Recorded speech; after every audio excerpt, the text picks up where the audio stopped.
और हम लोगों के पास जगह छोटी पड़ गई है, जगह छोटी पड़ रही है। और आने वाले टाइम में हमें ये चिंता है कि अगर हमारे को सरकार की तरफ से कोई जगह अलॉट नहीं करवाया गया तो हमारा छठ पर्व मनाने का जो कार्यक्रम है वो मतलब अधूरा सा महसूस होगा। तो हम सरकार से भी निवेदन करते हैं कि आने वाले टाइम में हमारे लिए कोई छठ पर्व मनाने की व्यवस्था की जाए, ताकि एक निश्चित व्यवस्था हो, ताकि कहीं पे नहर बंद हो जाए तो हमारे लिए एक स्थान दिया जाए ताकि हम हर साल छठ मनाने का काम करें। मैं हरियाणा सरकार से गुजारिश करता हूं कि हमारे लिए छठ घाट का प्रबंध कर दिया जाए। एक आपके चैनल के माध्यम से हम हरियाणा सरकार से हमारा अनुरोध है समिति की तरफ से कि आपको हम बताना भी चाहेंगे कि पिछला जो पुल है वहाँ से पूजा शुरू हुई, वो नहर खुली थी।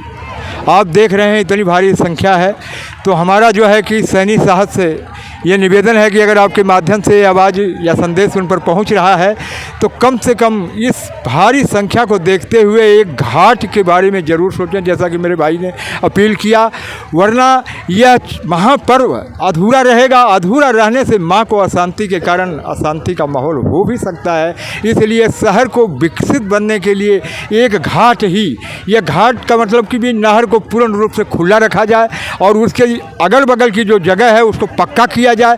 इतनी ही मांग इस समिति की है ताकि श्रद्धालुओं को ज़्यादा दूर ना जाना पड़े।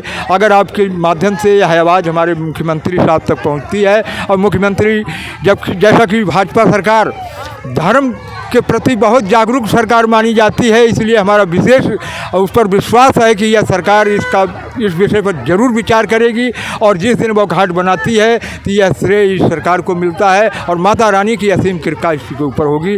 अगर इस पर विचार करती है तो इसके लिए आपके माध्यम से हम बहुत बहुत धन्यवाद करते हैं। जय छठ मैया की। और इस समय आप मेरे साथ देख रहे हैं कि सरस्वती सेवा समिति के तमाम पदाधिकारी यहाँ बैठे हुए हैं। अभी मैंने आपको समस्त दृश्य दिखाया था कि किस तरीके से घाटों पर पूजा की जा रही थी और सूर्य को अर्घ्य देकर सभी अपने घर की ओर वापसी कर रहे थे।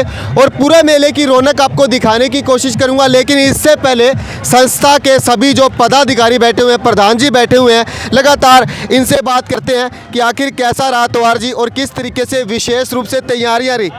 तो भाई साहब, कैसी तैयारियां रही आज पूरा का पूरा, किस तरीके से यानी कि हमारी जनता का, हमारे लोगों का यानी हजूम उमड़ा रहा यहाँ? आपका बहुत बहुत धन्यवाद। आपके चैनल से मैं बताना चाहूँगा कि विगत 15 दिनों से यहाँ कितनी गंदगी थी आप महसूस नहीं कर सकते, लेकिन सेवादारों की इतनी आस्था है माता से कि यहाँ से लेकर के और बाजेका की जो सड़क जाती है वहाँ तक इन्होंने सफाई की। यहाँ तक कि नहर के अंदर एक कण भी नहीं रहने दिया। और दूसरी बात यह है कि आस्था हो भी क्यों ना, 4 दिन का ये महापर्व है। लोग पर्व कहते हैं तो हमें बड़ा दुख होता है, ये महापर्व है। ये महापर्व है क्योंकि इस देवी ने आदिकाल से सभी देवताओं का भला किया। हमारी आपकी तो बात ही छोड़ दीजिए, द्वापर से इसकी पूजा भगवान कृष्ण ने की, जब से ये परंपरा चली आ रही है। और आज आपने देखा कि लाखों की तादाद में लोग यहाँ से वहाँ तक सरों डालने की जगह नहीं सरकी, इतनी आस्था। अब 4 दिन से लोगों ने व्रत, निर्जला व्रत जिसको कहते हैं, पानी भी नहीं लेना, लेकिन माता की कृपा से श्रद्धालुओं के चेहरे पर देखो वो मुस्कान है, जैसे मालूम पड़ रहा है कि वो अभी खा पी के आए हैं। उनकी रौनक ही अलग है, खुशियाँ ही अलग है। और यह भी बात है कि यही एक देवी है, जो चीज़ मांगते हैं उसकी मुराद अवश्य पूरी। कभी भी कोई निसंतान भी आकर के अगर यहाँ पर पूजा अर्चना किया तो उसकी संतानें हुई। गरीब है तो उसको धन मिला, यानी कहने का मतलब अपंग व्यक्ति है तो उसको जो है कि शरीर मिला। हर तरीके से इस माता ने समाज का भला किया है। और आपके माध्यम से मैं संदेश देना चाहता हूँ जय माँ सरस्वती सेवा समिति का सचिव होने के नाते कि आप सभी आएँ और इस माँ का आशीर्वाद लें। अगर आपके घर में खुशहाली होगी तो हमारा भाईचारा बढ़ेगा, भाईचारा बढ़ेगा तो हमारा देश उन्नति करेगा, और देश उन्नति करेगा तो हम एक महान गुरु के रूप में जाने जाएंगे कि हिंदुस्तान एक ऐसी धरती है जो महागुरुओं का अवतार वहाँ पे हो चुका है। तो मेरे साथ देख रहे थे, आइए तमाम चर्चा करना चाहेंगे। आस्था के महापर्व की एक डुबकी आप भी लगा लीजिए।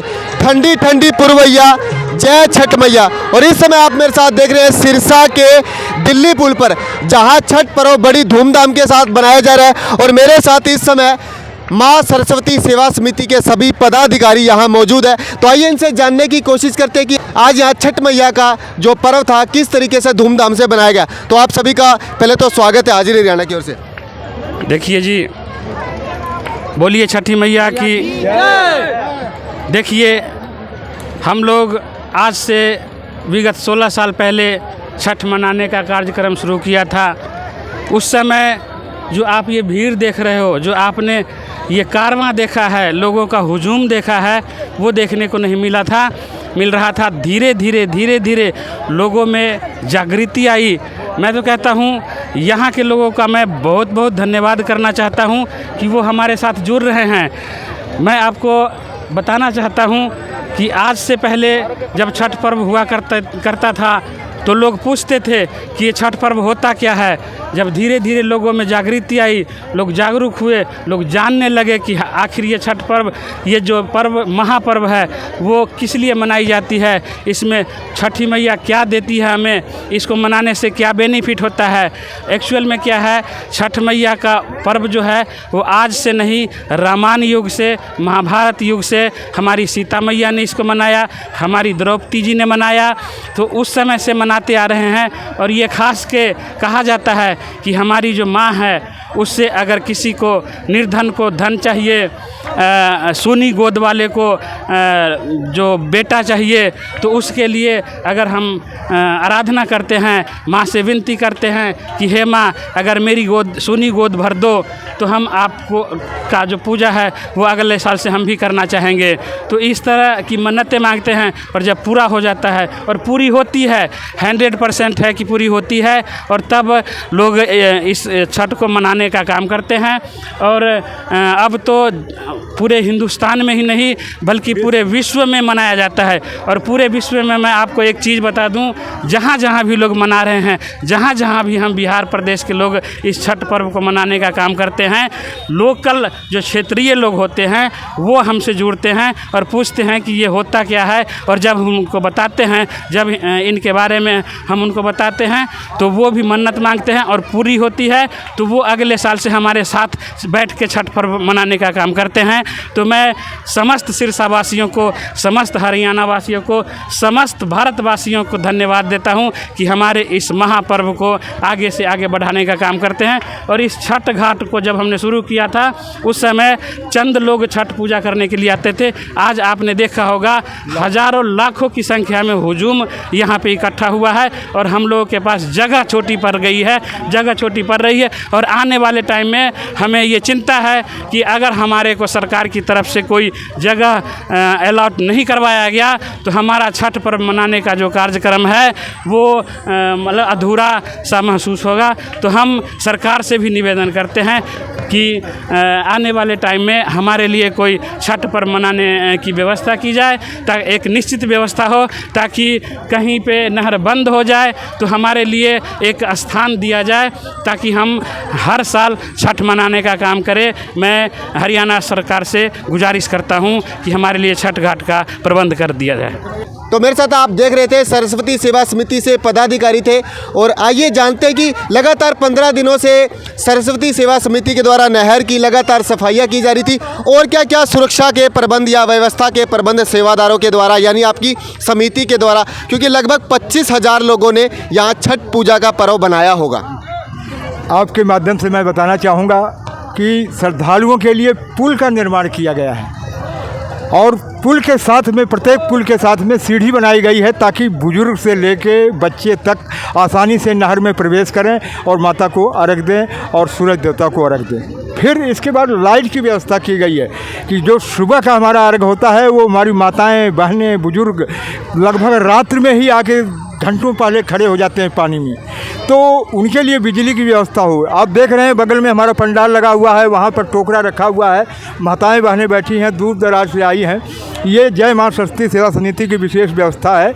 यहाँ रात्र भर इनको जो है कि जो भी व्यवस्था इनके लिए उपलब्ध करने के लायक होगी वो, जबकि ये पानी तक नहीं पिएंगे हमें मालूम है, और खाना तो खाना दूर की बात है। इसलिए इनको गाने बजाने का भी हमने इंतजाम किया है कि रात भर महामाई की चर्चा होगी तो उसके याद में ये बैठे रह जाएंगे। सुर सरगम की लहरियों पर भी देखेंगे कि यहाँ श्रद्धांजलि है, जो भक्त आपको थिरकते दिखेंगे। लेकिन इसी के साथ और जानने की कोशिश करते हैं कि घाटों को किस तरीके से विशेष रूप से सजाया गया। तो आइए अब और थोड़ी चर्चाएं कर लेते हैं। भाई साहब, क्या कहना चाहेंगे? आज सूरज को अर्घ दिया और सूरज को अर्घ देने के साथ सारी कैसी तैयारियां थी और किस तरीके से आपने अपने परिवार सहित और रिश्तेदारों सहित इस पूजा को किया? सबसे पहले तो जो आपका हरियाणा न्यूज़ है इसके लिए आप आए हैं, धन्यवाद। और छठ मैया के पर्व के लिए पूरे शहरवासियों के हार्दिक शुभकामनाएं देता हूं। जय मां सरस्वती सेवा समिति, ये 3 सदस्य जो भी हैं 3 वो कर रहे हैं। तो इनमें तैयारियां इस तरीके से होता है। सबसे पहले जो आज की नई पीढ़ी में नशा मुक्ति हो रही है, नशा युक्ति हो रही है, इसको इस त्यौहार से हमें एक संदेश मिलता है नशा मुक्ति की। क्योंकि जब हम ये मनाते हैं तो हमारे घर में चाहे जितने भी नशेड़ी हो या जो भी है, मैं उनको नशेड़ी शब्द से इसलिए संबोधित कर रहा हूँ कि ये खराब चीज़ें हैं। ये सबसे बेकार चीज़ नशा है जो हर आदमी को बर्बाद कर देता है। तो नशेड़ी किसी भी घर में रहते हैं तो माता बहनें जिस घर में ये पूजा के लिए ठान लेते हैं, मन्नतें मांग लेते हैं, उस दिन से कम 8 दिन से उनके घर में नशा के नाम शुद्ध माना जाता है। 4 दिन की तैयारियां होती है और बड़े ही शुद्धता के अनुसार होता है। निर्जल यानी हमने पानी भी नहीं पी सकते, हमारे जो माता बहनें करते हैं और पिता तुल्य बुजुर्ग भी करते हैं। तो ये पर्व ऐसा है जो निर्जल होता है और बड़े ही इनके मन्नतें जो होती है वो पूरी होती है। चाहे आपने जो भी मन्नतें मांगने हैं वो आपको पूरी होगी। तो इसलिए छठ मैया के मैं इतने ही कह के अपने वाणी के विराम करता हूँ और एक बार छठ मैया की जयकारा लगाता हूँ। बोले छठ मैया की।